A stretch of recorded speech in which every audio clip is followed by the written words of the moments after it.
A bitter wind swept across the muddy fields of eastern France as a column of American tanks crawled forward, their engines coughing, their fuel gauges sinking lower by the minute. It was the peak of a hard-driving offensive, and every battalion on the line was burning fuel faster than supply trucks could deliver it. Crews watched their needles drift toward empty, knowing that if the engines died out here, miles ahead of infantry support, they would become silent steel coffins in the open fields. The offensive depended on mobility, and mobility depended on fuel that simply wasn't arriving. Amid this growing crisis rode a rookie tanker named Private Alan Hartley, a mechanic by trade but new to war. He had joined the battalion barely a month earlier and was known more for asking nervous questions than offering bold solutions. To the veteran crews, he was just another replacement trying to learn fast enough to stay alive. Yet as tanks sputtered and stalled around him, Hartley kept staring at the spare drums lashed to the back of his platoon's supply jeep, drums everyone had been ordered not to use. Those drums contained low-grade agricultural distillate, a fuel blend considered too volatile, too unrefined, and too unpredictable for armored engines under combat strain. Mechanics called it suicide fuel. Commanders banned it. Manuals warned against it. But as the battalion slowed to a crawl and radio reports grew desperate, Hartley realized something that the others had overlooked. Those drums might be dangerous, but they were fuel. And fuel, at this moment, meant survival.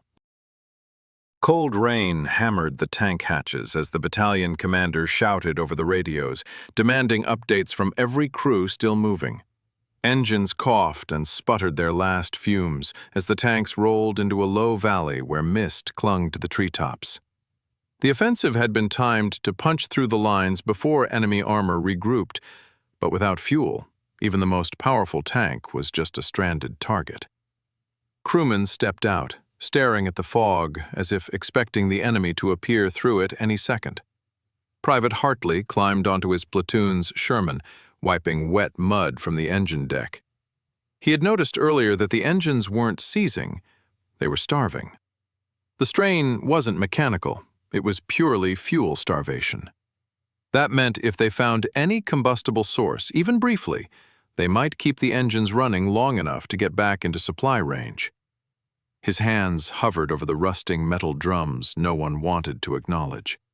They smelled sharp and sour, the scent of danger. The veteran crewman dismissed the idea when he raised it. "That junk will turn our engines into bonfires," the gunner warned. But Hartley shook his head, recalling farm equipment back home. Some older tractors could run on distillate if warmed correctly, and a Sherman's engine ran hot. The risk was real, but so was the alternative. The rookie stood there in the rain, staring at the drums as thunder rolled in the distance, realizing that no one else would make this choice. It would have to be him. As the sky brightened just enough to reveal the muddy tracks behind them, Hartley siphoned the first gallons of the outlawed fuel into a small tin can, testing its burn with a trembling spark. The flame flared high, burning fast but steady, unstable but not uncontrollable. He watched the way it flickered, the way the heat behaved, and saw a pattern only someone who had worked with engines his whole life would recognize. With adjustments, the Sherman's carburetors could take it for a short run. When he presented the results to his sergeant, the older man's jaw tightened.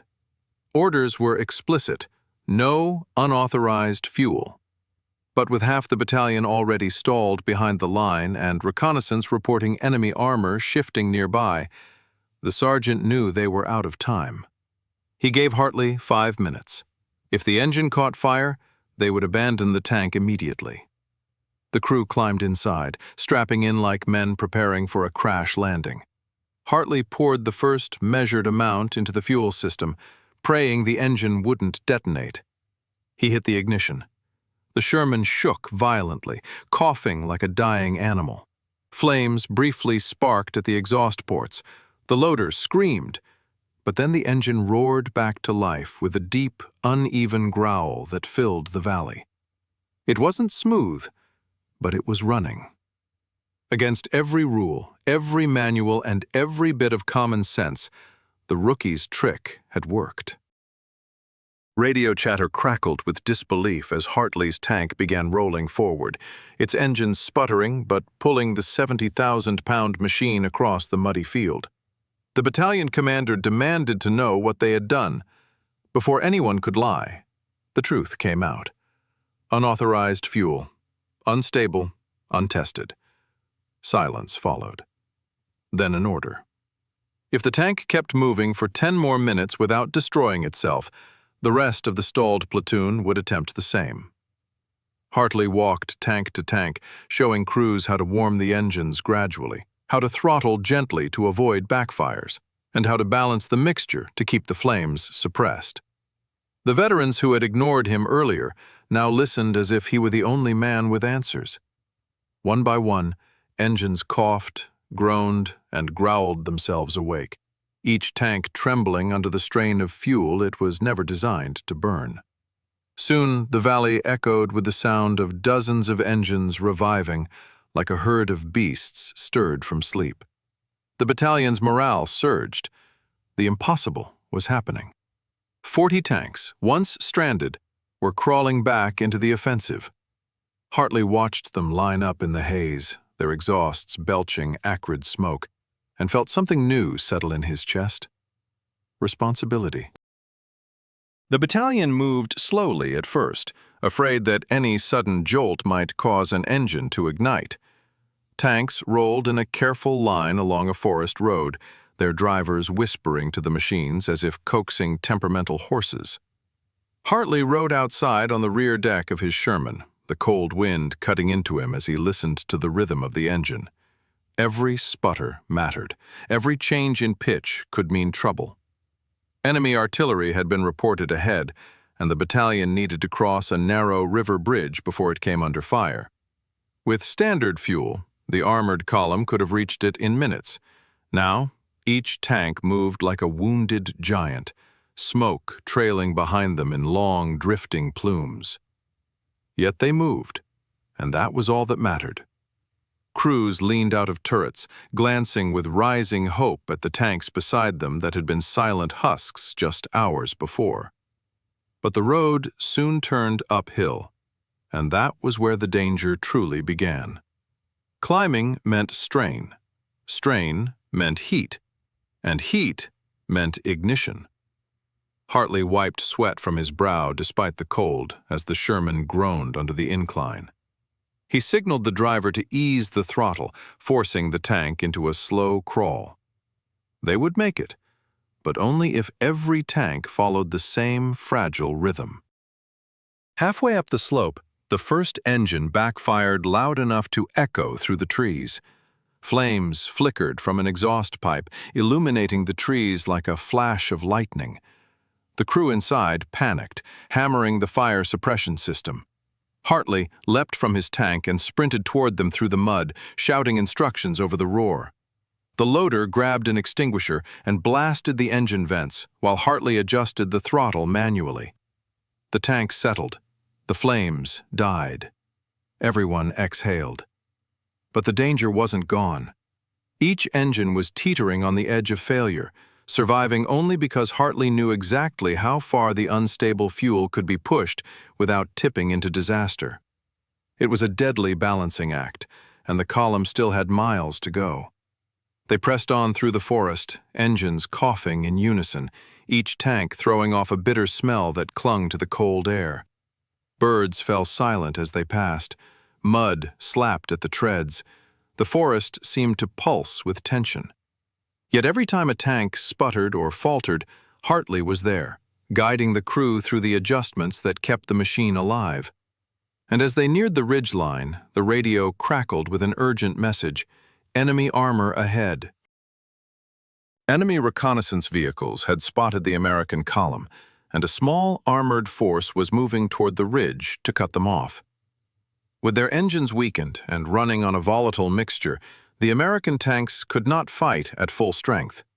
But if they stopped, the engines might never restart. The battalion commander ordered them to continue rolling, maintaining momentum at all costs. As the first enemy shapes appeared through the distant haze, crews braced themselves. Hartley climbed down inside his tank, feeling the heat rolling under the engine compartment. The driver's hands shook on the controls. The gunner steadied the barrel. They all knew the truth. If they had to maneuver heavily, the engines would stall or ignite. They needed surprise, not speed. The enemy armored cars crested the ridge first, scanning the valley below. What they saw stunned them. A moving column of tanks that intelligence had reported as stalled and helpless hours earlier. Before they could relay the sighting, the American Shermans opened fire. The ridge exploded with smoke, dirt, and shrapnel. The enemy scattered, bewildered by tanks that should not have been there. Hartley's trick was no longer just survival, it was strategy. The skirmish escalated as more enemy vehicles pushed forward, trying to delay the American advance. Shermans fired from hull-down positions, their guns bucking with each shot.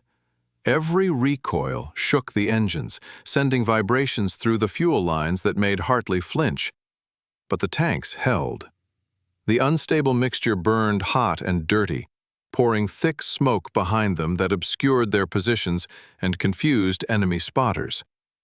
Hartley's Sherman advanced carefully, keeping its engine RPM low while the gunner lined up shot after shot.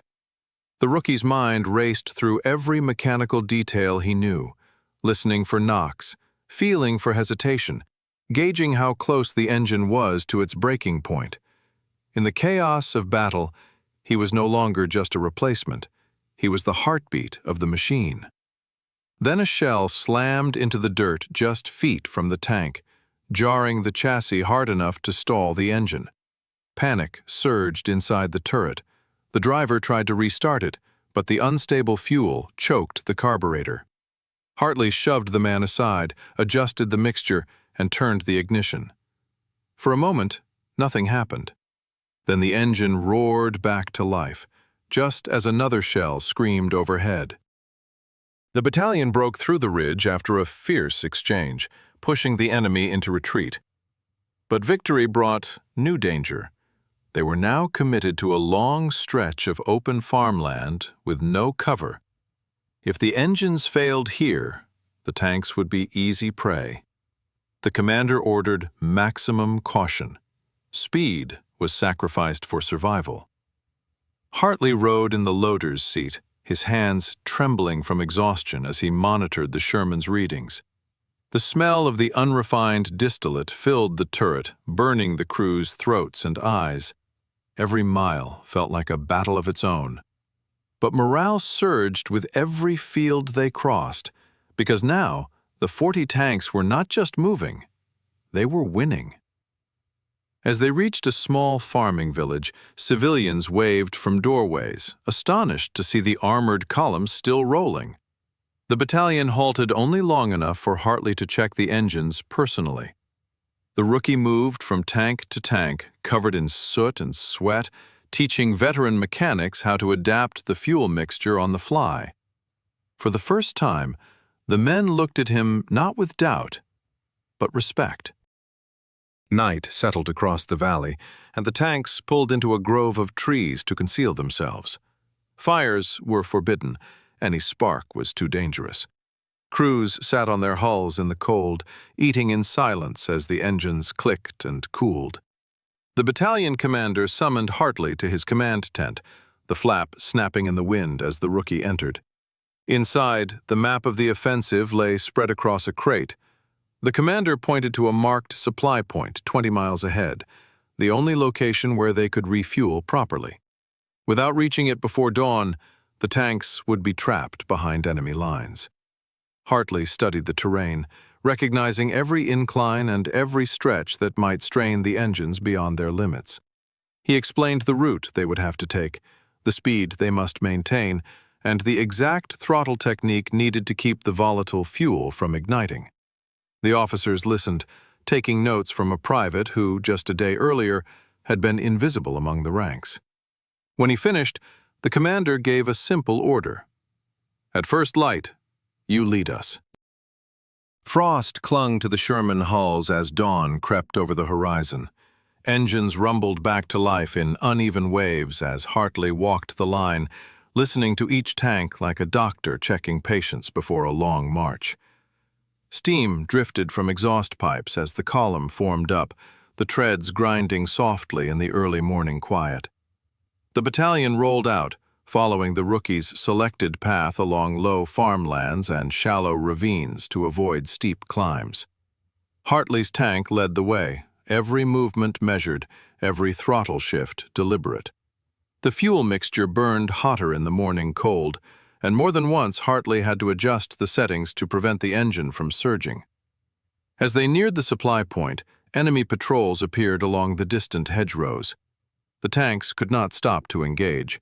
Instead, they pushed forward through short bursts of smoke laid down by the trailing vehicles.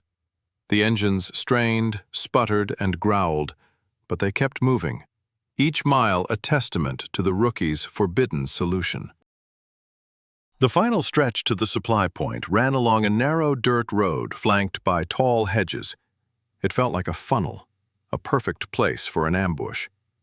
Hartley's nerves buzzed as the Sherman crept forward, the air thick with the smell of overheated fuel. Birds scattered from the hedges as the first tank entered the corridor. Halfway through, the radio erupted with urgent warnings.